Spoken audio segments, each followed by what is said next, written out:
Oi pessoal, tudo bem com vocês? Meu nome é Mariana, eu sou plantonista de Química do Poliado de Campinas e hoje vou te ajudar a resolver essa questão. Bom, talvez sua dúvida inicial a partir daqui tenha surgido porque o enunciado dessa questão não nos mostra algumas coisas necessárias que a gente precisaria para resolvê-la. Por quê? Acredito que na hora de montar a apostila ficou faltando colocar o texto a qual essa questão vinha posteriormente. Então, nesse texto tinha algumas informações que sem elas eu não vou conseguir resolver. Então eu peguei essas informações, tá? Coloquei ela aqui, a gente já vai ver como vai ser importante. São duas informações que, dessa forma com que eu tirei print do exercício, não aparece, mas a gente já vai ver como a gente vai utilizar, tá bom? Sem essas informações, novamente, não seria possível resolver, mas essas informações eram dadas na prova da Unesp, tá? Vamos ver o que acontece aqui. Ele fala pra gente considerar que a constante de Avogadro é 6 vezes 10 a 23. Ele não precisava nem falar, né? Porque é uma constante que a gente já tá muito acostumado. E que uma pessoa recebeu uma dose de 10 ml de uma solução injetável de gluconato de cálcio a 10%. O gluconato de cálcio, né, nesse texto da questão, ele dava pra gente a fórmula. Esse é o gluconato de cálcio, tá? Ó, o cálcio, ele tá ligando nessas duas cargas negativas aqui, tá? Então, eu preciso ter duas porções dessa aqui que eu tô girando o meu mouse para eu poder satisfazer essas cargas positivas do cálcio, tá bom? Então, cada gluconato de cálcio, eu tenho um cálcio e tenho duas dessas porções aqui, tá bom? Dessas porções negativas, tá bom? Posso falar que eu teria 2 mol de ânion e 1 mol de cátion para cada mol desse gluconato de cálcio, tá bom? Essa informação é dada no texto. E ele pergunta pra gente qual é o número total de íons cálcio 2+, que entrará no organismo dessa pessoa após ela receber uma dose. Que dose? Essa dose de 10 ml, né? E nessa dose de 10 ml eu tenho 10%. Então, gente, antes de tudo, né?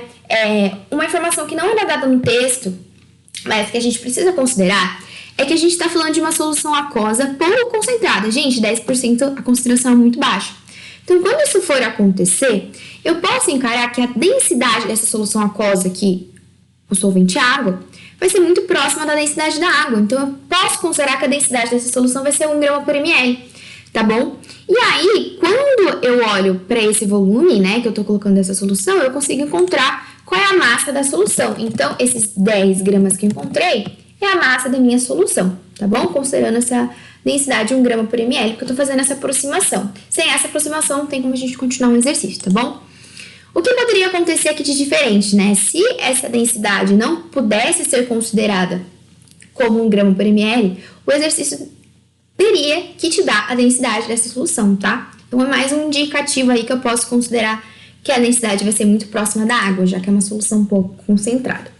Bom, encontrando a quantidade em grama da solução, agora eu consigo encontrar qual é a quantidade de glutonato de cálcio presente nessas 10 gramas. Por quê? Porque o exercício fala que o glutonato de cálcio está a 10%.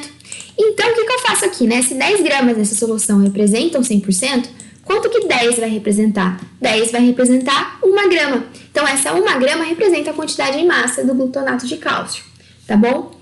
Bom, até essa parte aqui, né, eu precisava ter, então, esse insight, que a densidade pode ser igualada à densidade da água, devido a essa baixa concentração. Mas, a partir daqui, se eu não olhasse para os dados do texto, eu não conseguiria continuar. Por quê? Porque ele fala pra gente que ele quer saber o número total de íons, né? E pra gente encontrar o número total de íons, eu não posso associar diretamente a massa. Eu preciso saber a massa molar desse glutonato de cálcio para saber quantos mols está presente nessa massa e aí sim encontrar o número de íons, né, utilizando a constante de Avogadro. E essa massa molar também estava dada no texto, tá? Então, a massa molar dada no texto é essa aqui, 400 gramas por mol. O que eu preciso fazer aqui agora? Eu preciso encontrar qual é a relação dessa massa, quanto essa massa representa, né, em mols a partir dessa massa molar. Então, ó, olha que legal. Eu posso fazer isso aqui de várias formas, tá, gente? Eu posso simplesmente falar assim, em 1 mol eu tenho 430 gramas de glutonato de cálcio. Quantos mols eu tenho em 1 grama? Eu posso fazer essa conta, tá? Posso fazer isso. Tente fazer isso, você tem que chegar na mesma resposta, tá bom? E depois disso, converter essa quantidade em mols para íons de cálcio. Ou você pode ter esse insight aqui que eu vou mostrar pra vocês, ó, ver se faz sentido. Se você olhar para essa estrutura aqui, tá?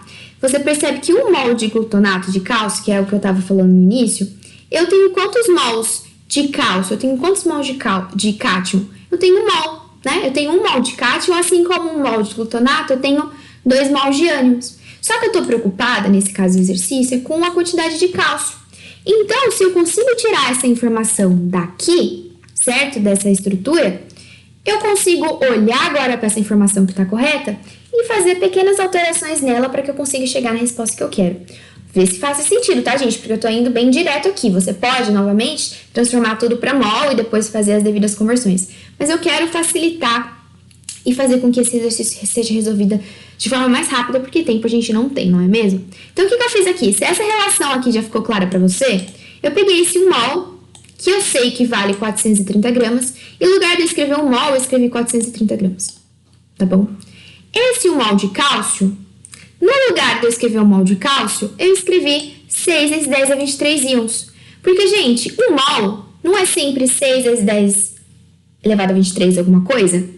Então, se eu estiver falando que eu tenho 1 mol de íons cálcio, eu posso falar que eu tenho 6 vezes 10 a 23 íons de cálcio, certo? Então, o que eu só estou fazendo aqui? Eu só estou alterando, tá? Eu estou mudando a unidade de medida para ambos os lados para que eu consiga chegar naquele valor que o exercício está pedindo, tá bom? Então, agora, se eu fiz essa transformação, observe que eu posso pegar essa quantidade de glutonato que eu sei que eu tenho nessa solução e descobrir quantos de íon cálcio eu vou ter. Então, se 430 gramas de glutonato de cálcio, que representam 1 mol desse glutonato, possui 6 vezes 10 a 23 íons cálcio, ou seja, 1 mol de íons cálcio, se eu tiver 1 grama desse glutonato presente nessa solução, quanto que eu vou ter de íons? Só resolver essa regra de 3, tá, gente? E eu vou chegar nesse valor aqui, que é o valor de 1,4 vezes 10 a 21 íons cálcio 2+, tá bom? Bom, eu espero que tenha ficado claro aqui, tá? Se você é o tipo de pessoa que gosta de transformar tudo para mol e depois se convertendo, pode fazer, não tem problema, vai dar certo da mesma forma, tá bom? Mas esse jeitinho aqui que eu fiz, a gente ganha tempo, tá bom? Espero que tenha ficado claro. Qualquer dúvida, estou à disposição e é só chamar. Bons estudos!